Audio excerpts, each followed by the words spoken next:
Hello, my name's Jenny Priestley. I'm the editor of TVB Europe and I'm hosting today's webinar. IP is without doubt the hottest topic in the broadcast industry at the moment.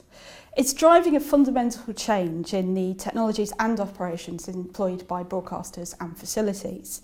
To effectively manage this change, customers need partners who not only understand the overall impact and business case for IP, but those that can deliver the products needed to ease the transition and provide as little disruption as possible. Well, to discuss the business case for IP, where we've been and where we're going, I'm joined by two IP experts from TSL Products. Welcome to Mark Davis, Director of Products and Technology, and Steve Brownsill, Audio Product Manager. Hello to you both. Hi. Hi.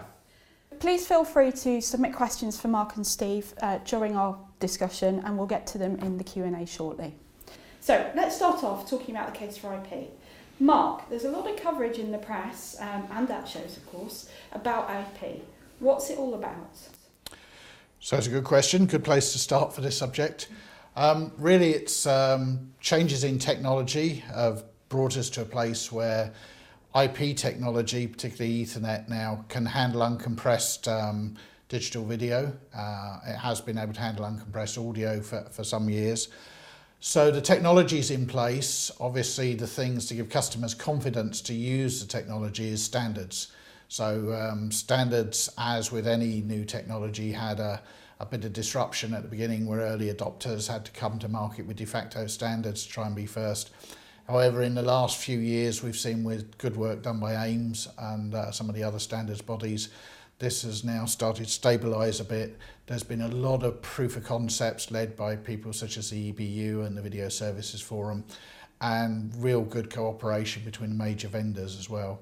So with standards now like 2022-6 and 2110 coming up, we're pretty confident, and the customers can be pretty confident, that all of this stuff's going to talk to each other, and the problems and stories that people have heard about early adoptions are behind us now, and we can carry on with the sort of same confidence in deployment that we've had in SDI for the last 30 or so years. So why IP and why now? So it's really a point in technology. So IP as a technology, because of its bigger market, has always very rigorously followed Moore's law. So we was to draw a graph of the approval of standards of IP over the years. We can see back in the 1990s when we first did SDI with standard definition video at 270 megabits, which doesn't sound much these days, but actually at 270 megabits back in the early 90s, IP was way behind us. They were down at the 1 megabit and 10 megabit nodes on their map, so we had no problem justifying having our own chipsets. When we moved on to HD, round about the 2000s, 1.5 gigabits, they were still catching up with us, but we still had good justification for doing our own thing. We move on to standards like 3 gigs when that was introduced for progressive, and we can see at that point there's beginning to be an argument for why are we doing our own thing, why aren't we switching to Ethernet and these new technologies that are all pervasive in other fields but not in professional broadcast. And if we come up to date now, looking at 4K, where we need 12 gigabits to transmit that around at uncompressed video rates, it's really the justification for doing our own thing is behind us. We can see that you can economically now buy 10 gig nodes, 40 gig nodes that are used as standard for switches to communicate with each other, and 100 gig is not unusual. These are economic technologies now. So I think the time where we've been able to justify doing our own thing and ignore IP is behind us now. How did it get started, and how much progress has been made? It was started really by initiatives from people like the EBU and 70 set up a joint task force. There was a lot of good work done in the US by the Video Services Forum, and out of this initiatives and research, there's been some really good proof of concepts where people have been able to plug the gear together. Key manufacturers have got together, learnt the problems, really in studios and making programs, trialling OBs. I know Steve's had he was involved in many of these proof of concepts, so probably he's got a bit more to say about that than I have. Yeah, I mean, certainly in the early proof of concepts, one of the key concerns from customers was interoperability. And I think if 2022-6 achieved anything, it proved that interoperability was possible, it was achievable. And in hindsight, that sort of interoperability between different vendors came very quickly. So, you know, in that sense, 2022-6 was the right standard at the right time. And of course, you know, again, in hindsight, we've seen projects that have been delivered, and there are programs that are going to air using 2022-6 infrastructures. I know some broadcasters have said they've been waiting for 2110 to become more mainstream, but now that that's pretty much ratified, does it mean that 2022-6 becomes redundant? No, absolutely not. It's really a question of application. So for many customers, particularly those involved in production and live production, 2110 makes absolute sense. However, not everybody's involved in production or live production. So it's really a question of application, and there's very much a strong case for people continuing to use 2022-6 going forward. But 2110 does offer distinct advantages and allows us to make better use of the bandwidth available on our given network. And why is AES 67 relevant? AES 67 is relevant because it's really the cornerstone of what we call 2110-30. So AES 67 allows us to pass digital audio over IP networks. Now, that's a lot of new stuff that's happening. I mean, are broadcast engineers, are they going to need to be retrained, or are they going to need to bring in IT engineers? So that's a really good question. From my experience, and so I've done some of these early proof of concepts as well, and certainly the broadcast side of it and much of the IT side was actually deployed by broadcast engineers. It's easy to underestimate broadcast engineers, but they're clever people with a real thirst for knowledge, and they take to this like a duck to water. And don't forget that command and control in broadcast has been Ethernet and IP based for the last 10 years. So that they know all the fundamentals, and actually the areas that we need to use to pass uncompressed video through an off-the-shelf switch are actually quite different to what a lot of IT people use anyway. But having said that, partnership is critical. The proof of concepts, I said it was quite good fun and well supported by the leading manufacturers. That's not just the leading manufacturers on the broadcast side.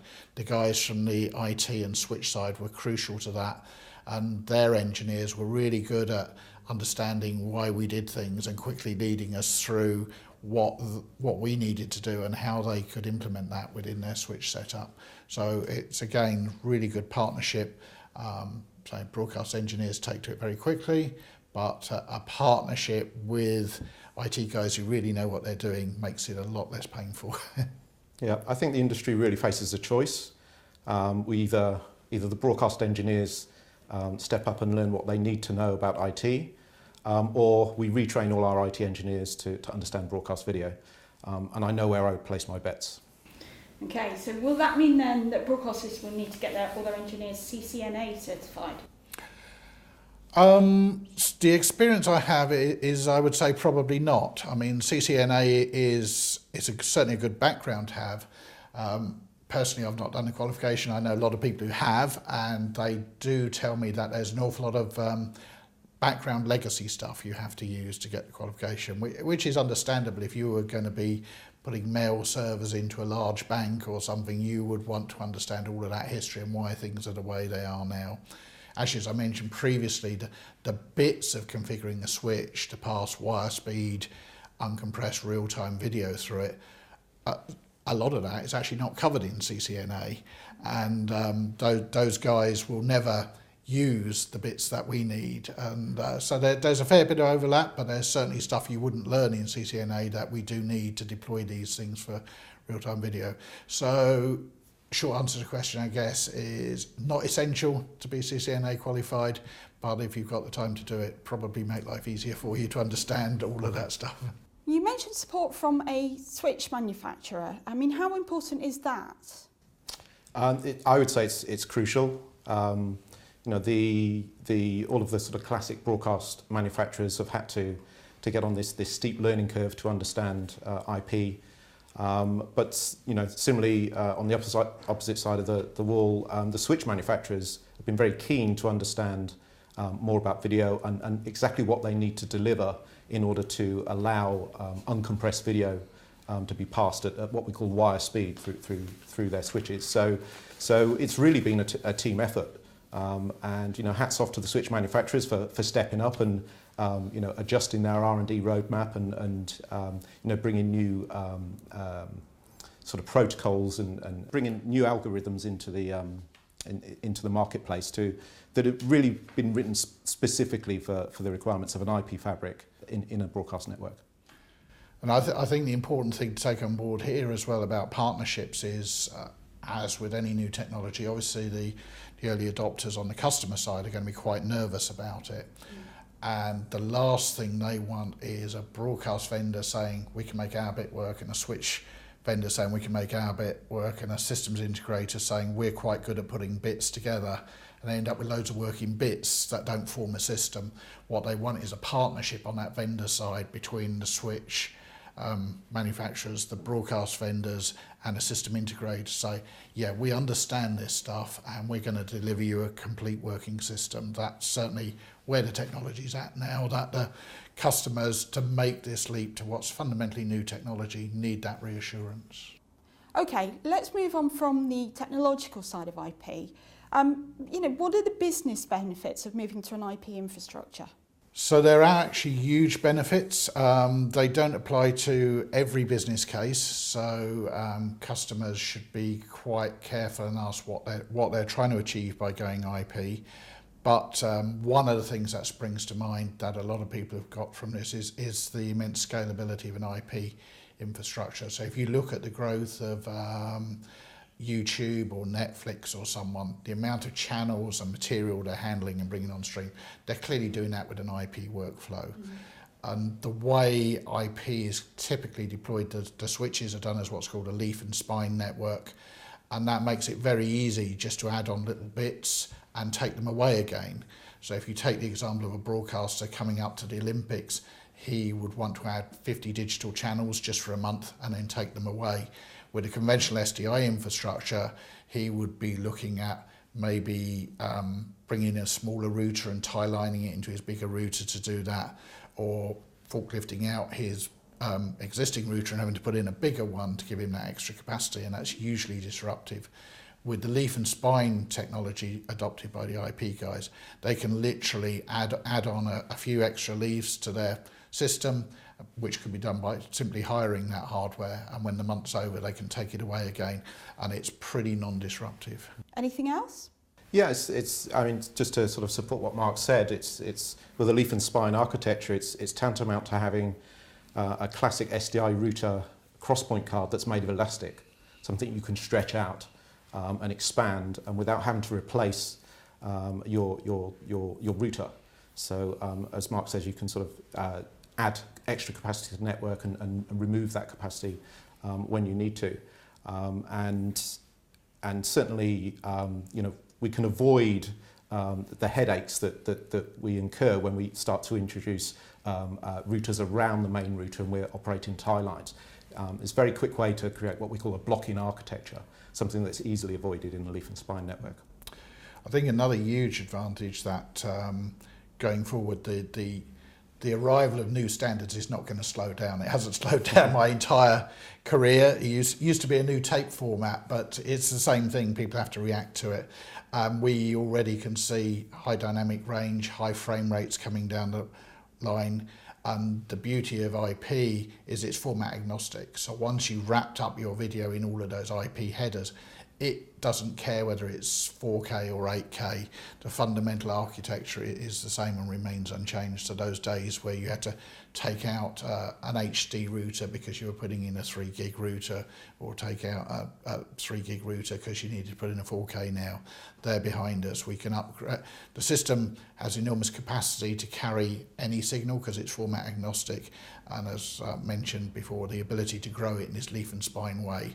So if someone was just dipping their toe in the water with 4K and maybe had just one sports channel, they could add that just again as a leaf on the edge of their system while they did the experiments.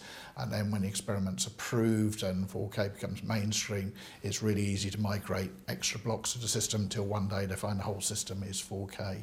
But that idea of having to take out a central core and make your whole plant 4K on the day you want to put your first experimental signal on air, those are behind us. That's a real business advantage of IP. So does the operator need to understand IP?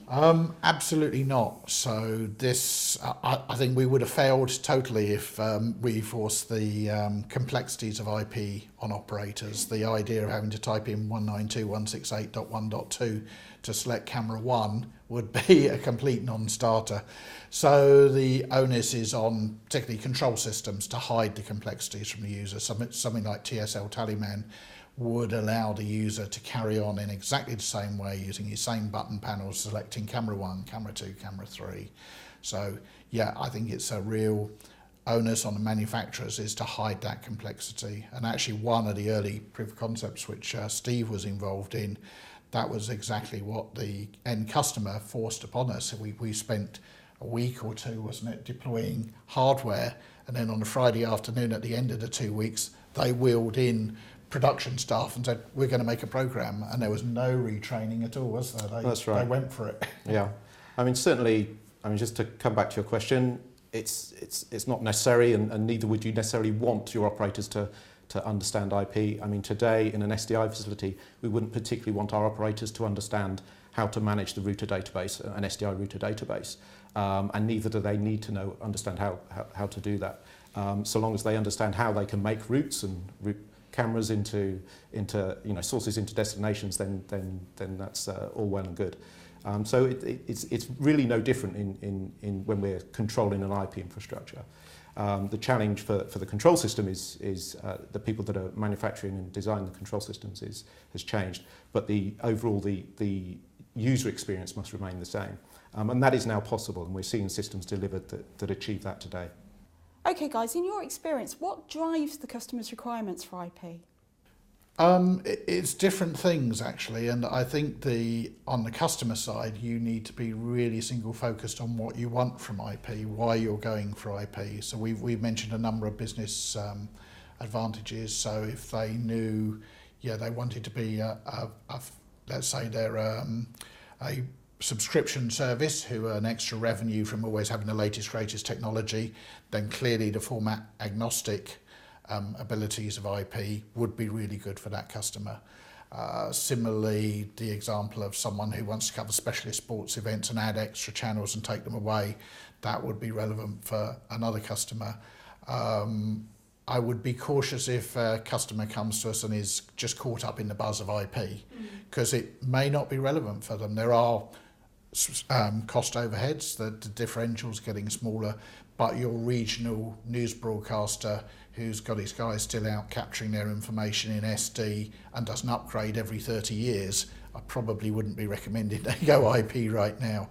But there are a number of different cases. I mean, as you go through and talk to customers, I mean, we actually had a very similar case to that where people are working in fairly old technology, but they actually said their upgrades not every 10 or 15 years. They'd like the system to last 20 years, and they see once they pass 10 years from today, they may not be able to go out and buy an SDI DA anymore. So they've gone IP because of the longevity they want out of the system. So they're doing a bit of future proofing there. I think for me, it's a much clearer business case for those customers that are planning greenfield sites. So anybody creating a new facility, a new studio or a new truck from the ground up, the opportunity to create a format agnostic infrastructure is difficult to ignore, and it's just not possible with a classic SDI infrastructure. So it sounds like there's been some big changes in live production. What else can we expect to come down the line? Well, I think one of the things that we're going to benefit from almost immediately with the ratification of SIMT 2110 is it's going to enable the kind of workflows that either haven't been possible or have been very difficult to achieve using a classic SDI infrastructure. And then we're going to see sort of IP, the impact of IP in delivery to the home and transmission networks. So, we've got ATSC3 coming up. So this is a real sort of game changer. So we're going to see IP not only, or the impact of IP not only in live production and studios, but all the way through to the viewer at home. Okay. And from what you were saying earlier, it sounds like good news that IP is going to be agnostic. I mean, but there's so many formats. How is that going to be effectively managed? Well, it's really going to be a challenge for control systems, and there are already bodies like AMWA and MOS. So all of the vendors are working together on device discovery and registration, so that we can essentially create a plug and play environment. So in the longer term, my expectation is that deploying and commissioning these systems will effectively be easier than what we've achieved to date and what we've experienced to date using classic SDI models. Okay. And lastly, is there any advice you'd give to anyone considering going into IP? Certainly from my experience is, ask yourself the hard question, why we're going IP, what you expect, what benefit you're looking for. And then when you've got that, remain absolutely focused on that. Don't get distracted. Certainly don't go IP just because of the buzz around IP. When you've got your business goal set out, then form a partnership. Get the switch vendor, your broadcast supplier and your system integrator engaged early. Use their resources, certainly. So all of these guys will have experience. They'll have pre-sales staff who can help you with the design, help you through some of the pitfalls, and make the deployment as easy as possible. So that's, plan, understand why you're doing it, and then get a good partnership together with your suppliers. Okay, so we've had a number of questions from you, and so Steve, Mark and I are now going to move on to the live question and answer session.